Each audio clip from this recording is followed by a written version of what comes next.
Aisha, and I am back. I finally got my camera to cooperate with me. I know I've been gone for a minute. But anyways, I am back to recap the entire summer. My favorite show is back on. Hey, oh. Yeah, okay.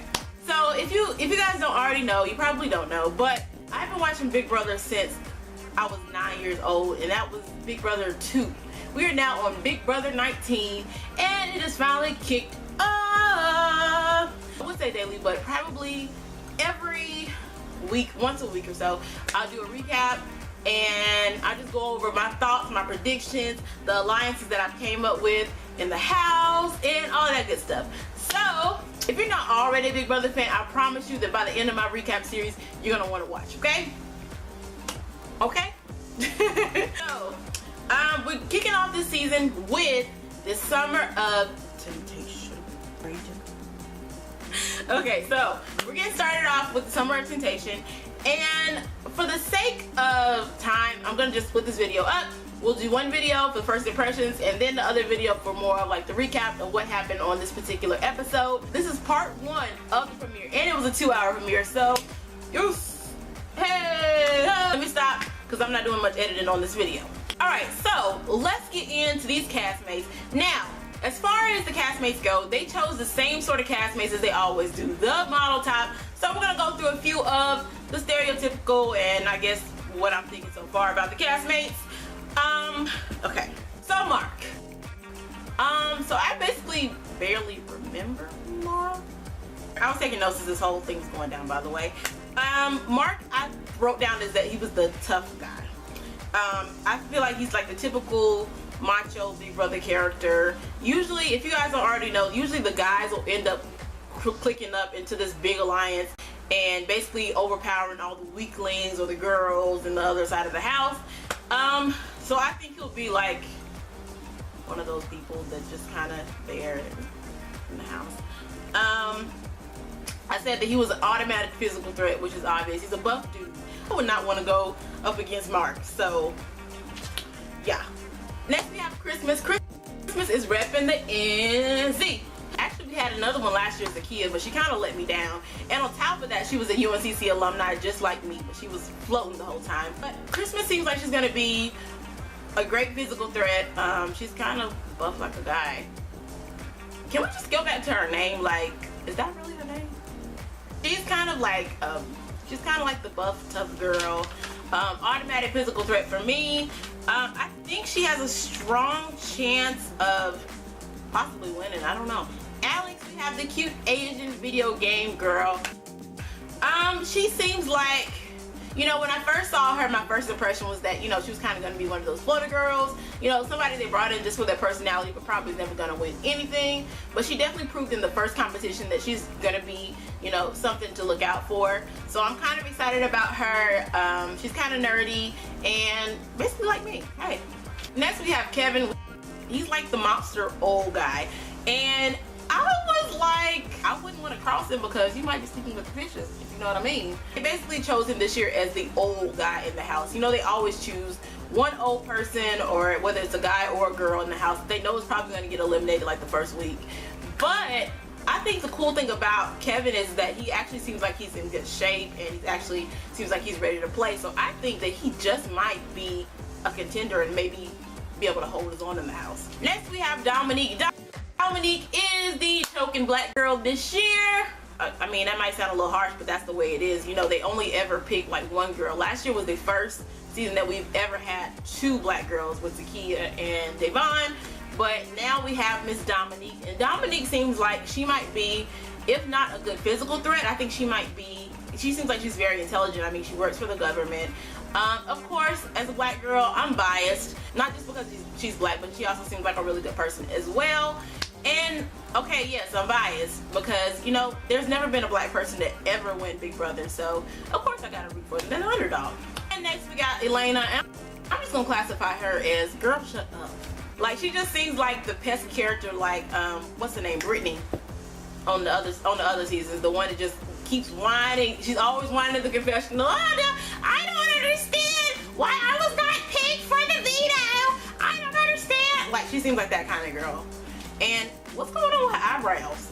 I hate black eyebrows. Next we have Ramses, and Ramses this year is the token gay guy. They always use a friendly gay guy in the house, and usually they're one of my favorite characters because, as you know, I love my Judy. So he seems like he's gonna be extremely lovable. He's kind of nerdy, but the only thing that kind of got me was when they talked about what his job was. He said that he was a cosplay character. I was like, is that a real job? Next we have Raven. Now Raven is cute as a button, but kind of weird. Like when they showed that she was a ghost hunter, I was like, what the hell? Like basically, if I was in the house, I would be like, I'm not rooming with her. But she is adorable nonetheless, even though she's kind of weirdo and offbeat. So she kind of reminds me of myself yet again. And I also loved her little ponytail things that she had in her hair. It made me want to go out and buy, like, you know, 2 little weave ponytails, like a bow on it, because it was so adorable. I wanted to wear my hair like that.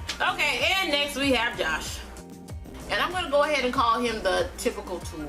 A big buff dude that always gets on my nerves. In real life, I imagine him to be that guy who's in the gym 24/7. Probably eats nothing but that protein dirt that make their girlfriend eat things like quinoa.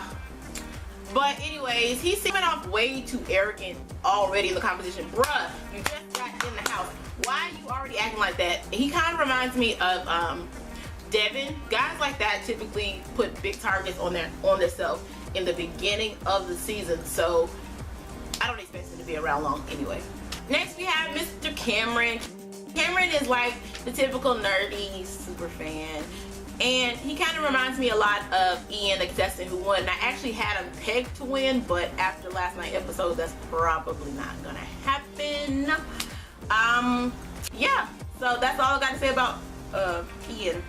Not Ian, shoot, I forgot his name already. Next we have Jessica. Now Jessica is like the typical supermodel type. Of course she's gorgeous. She's like a Barbie. She showed like her little Beverly Hills life that she had. And I feel like the guys are gonna be all on her this season.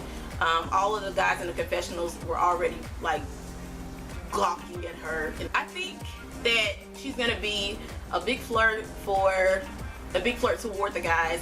But I don't think she's gonna commit to anybody. I don't know. That's just the first impression. So next we have Matt. For the sake of this video, I'm gonna call Matt Zaddy. Oh, but for real, this dude is fine. I was like, you know, when he first came on the screen, I was like, did y'all see his abs though?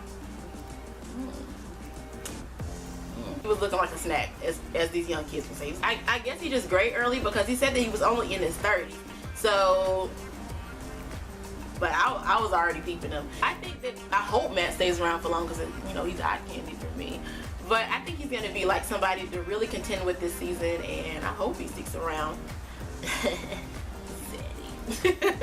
Alright, next we have Jill. I think Jill is low-key a threat in the house. She was a salesperson, and you know, salesperson, I've been a salesperson myself. Salesperson, you know, they got a little bit of je ne sais quoi, I should say. So she knows how to persuade people. She knows how to, I guess, read people to see whether they're giving in to her pitch, I guess. So she might be a threat. I'm not gonna spend much time on her because I don't remember her. Next we have Megan. Megan, at first impression, she looks like that, you know, weird girl who's gonna be a floater because she's got like that purplish blue streaked hair. You're like, okay, girl, you ain't gonna be nothing to contend with it. Maybe she did that for her advantage, you know, for the season, because she told everybody that she was a dog walker when really she said that she had been over in Kuwait and was in the military. So she's not a dummy, not unless they let dummies in the military. I hope not. Next we have Jason. I only wrote down that he was the cowboy guy. I really don't remember much about him. I don't think they showed him much. I know there's only 15 contestants, but I can't remember the other one, to be honest. And I don't feel like Googling. So that was the end of my first impressions video. Like I said, for the sake of time, I'm not going to let you guys sit here and watch this because I'm not doing a bunch of editing to these videos. Just for the sake of getting them out when they're relevant. So if you're ready to go ahead and watch that recap series, go ahead and click that link now, and I'll recap the first episode of the season and my predictions and all that good stuff. And once again, I'm absolutely Aisha. Make sure you don't leave without subscribing so you can catch these recap series every week or whenever else I feel like uploading. I will talk to you later.